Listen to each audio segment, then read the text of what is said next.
జగిత్యాల జిల్లా మెట్పల్లి పట్టణంలో దారుణం జరిగింది. చైనా మాంజా మెడకు చుట్టుకుని ఓ బాలునికి తీవ్ర గాయాలయ్యాయి. ఇంటి ముందు ఆడుకుంటున్న శ్రీహాస్ అనే 4 ఏళ్ల బాలుడి మెడకు ప్రమాదకర చైనా మాంజా చుట్టుకుంది. షార్ప్గా గొంతు తెగిపోయింది. వెంటనే పిల్లాడిని ఆసుపత్రికి తరలించారు. శ్రీహాస్ మెడ చుట్టూ 20 కుట్లు వేశారు డాక్టర్.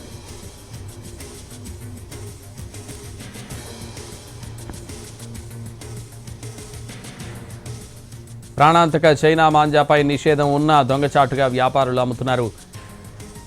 గుజరాత్, మహారాష్ట్ర నుంచి బాబిన్ల కొద్దీ మాంజా తెప్పిస్తున్నారు.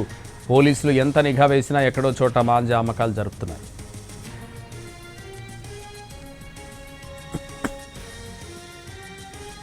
జగిత్యాల జిల్లా మెట్పల్లి పట్టణంలో దారుణం జరిగింది. చైనా మాంజా మెడకు చుట్టుకొని ఓ బాలునికి తీవ్ర గాయాలయ్యాయి. ఇంటి ముందు ఆడుకుంటున్న శ్రీహాస్ అనే 4 ఏళ్ల బాలుడి మెడకు ప్రమాదకర చైనా మాంజా చుట్టుకుంది.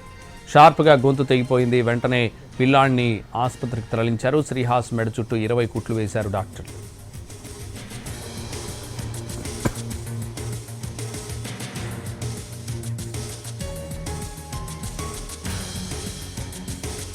ప్రాణాంతక చైనా మాంజాపై నిషేధం ఉన్న దొంగచాటుగా వ్యాపారులు అమ్ముతున్నారు. గుజరాత్, మహారాష్ట్ర నుంచి బాబిన్ల కొద్దీ మాంజా తెప్పిస్తున్నారు. పోలీసులు ఎంత నిఘా వేసినా ఎక్కడో చోట మాంజా అమ్మకాలు జరుపుతున్నారు.